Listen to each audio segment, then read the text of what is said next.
நான் இன்னைக்கு ரெடி பண்ண போகிறது புளியோதரை. அது எப்படி ரெடி பண்ணுறதுன்னு பார்க்கலாம். ஃபஸ்ட்டு 3 டேபிள் ஸ்பூன் மல்லி எடுத்திருக்கேன். அதை நல்லா வறுத்தரணும். அதுக்கப்புறம் 2 டேபிள் ஸ்பூன் மிளகு எடுத்திருக்கேன். அதையும் நல்லா வறுத்தரணும். இதுக்கு தேவையான அளவு பெருங்காயம், கட்டி பெருங்காயம் எடுத்திருக்கேன். இது எல்லாத்தையும் ஒன்றா சேர்த்து வறுத்தரலாம். வறுத்ததுக்கப்புறம் இதுக்கு தேவையான அளவு வெந்தயம் ஒரு ஸ்பூன் மாத்திரம்தான் எடுத்திருக்கேன். ஏன்னா ஜாஸ்தியாக எடுத்தால் கசப்பாக இருக்குங்கிறதுக்காக குட்டி ஸ்பூனில் 1 ஸ்பூன் எடுத்திருக்கேன். அதையும் வறுத்து முடிச்சுட்டு எள்ளு சேர்த்துருக்கேன். நான் வெள்ளை கலர் எள்ளு சேர்த்துருக்கேன். ஏன்னா என்கிட்ட கருப்பு கலர் எள்ளு இல்லை, அதனால சேர்த்துருக்கேன்.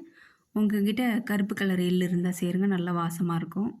இதுக்கு தேவையான அளவு மிளகா வர மிளகா 100 கிராம் எடுத்திருக்கேன். இதையும் நல்லா கருகாமல் நல்லா வறுத்தரணும். மிளகா வறுபட்டோன்னே நம்ம எல்லாம் வறுத்து வச்சுருந்தது எல்லாத்தையும் சேர்த்து மிக்சியில் போட்டு எடுத்துடலாம்.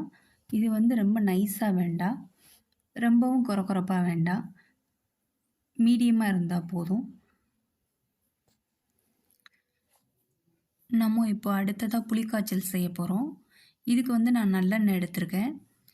ஒரு பெரிய குழிக்கரண்டி 2.5 எடுத்திருக்கேன். 2.5 கரண்டி நல்லெண்ணெய் எடுத்திருக்கேன். அப்போ தான் இதுக்கு நல்லாயிருக்கும். நீங்கள் எவ்வளோன்னு பார்த்து பண்ணிக்கோங்க.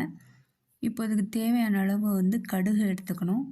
நான் ஒரு ஸ்பூன் கடுகும் உளுந்தம் பருப்பு சேர்த்து எடுத்திருக்கேன். அதை போட்டுடலாம்.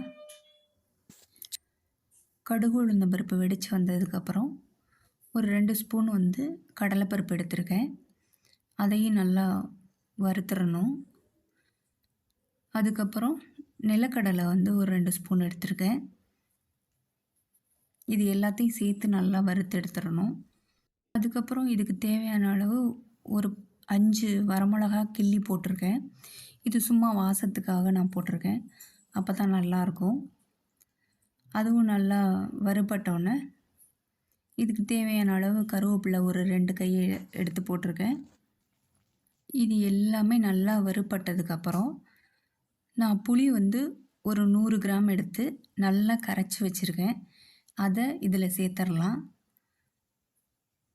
கொஞ்சம் கொஞ்சமாக சேருங்க, இல்லாட்டி கையில் தெறிக்கும். அதை சேர்த்துட்டு நல்லா அது கொதி வரணும்.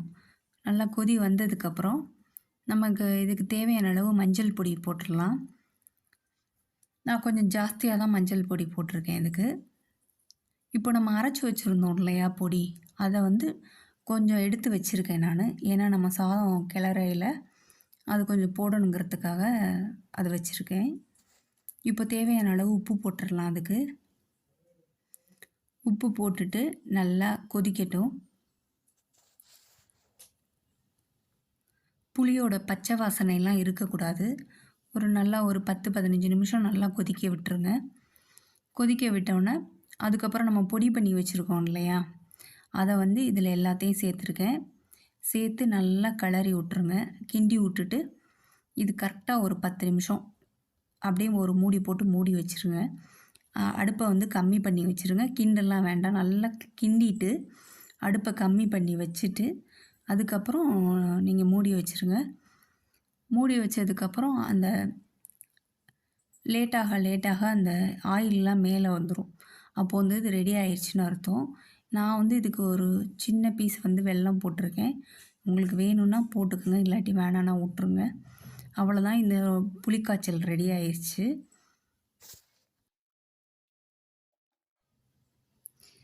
இதுக்கு வடித்த சாதம் எடுத்திருக்கேன்.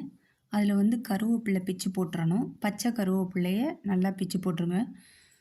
அதுக்கப்புறம் இதுக்கு தேவையான அளவு பச்சையாக நல்லெண்ணெய் ஊற்றிருக்கேன். ஊற்றிட்டு இதை நல்லா கிண்டி விட்டுறணும். கிண்டிட்டு நம்ம புளிக்காய்ச்சல் வச்சுருக்கோம் இல்லையா, அதையும் இதில் சேர்த்துடலாம். அதை கொஞ்சம் கொஞ்சமாக சேர்த்து நமக்கு தேவையான அளவு சேர்த்துக்கோங்க. வெள்ளை சாதமாக இல்லாமல் நல்லா கலராக வந்துடணும். அது நல்லா கிண்டிட்டு இப்போது நம்ம ஏற்கனவே பொடி பண்ணி வச்சுருந்தோம், அதை நம்ம கொஞ்சம் எடுத்து வச்சுருந்தோம் இல்லையா, அதை இதில் கொஞ்சம் சேர்த்துக்கோங்க. 1 ஸ்பூன் இல்லாட்டி 1.5 ஸ்பூன் சேர்த்துக்கோங்க. ஏன்னா இது கொஞ்சம் காரமாக இருக்கும், அதனால் நீங்கள் எப்படின்னு பார்த்து பண்ணிக்கங்க. இதை சேர்த்துட்டு நல்லா கிளறி விட்ருங்க. கிளறி விட்டுட்டு நல்லா ஒரு பாத்திரத்தில் அமுக்கி வச்சுருங்க. எந்த பாத்திரத்தில் நீங்கள் புளியோதரை கிண்டுறீங்களோ அதை நல்லா அமுக்கி வச்சுருங்க. இந்த மெத்தடில் புளியோதரை ட்ரை பண்ணி பாருங்கள். அப்படியே கோயில் பிரசாதம் மாதிரியே இருக்கும். ட்ரை பண்ணிவிட்டு சொல்லுங்கள் எப்படி இருக்குன்னு சொல்லிவிட்டு.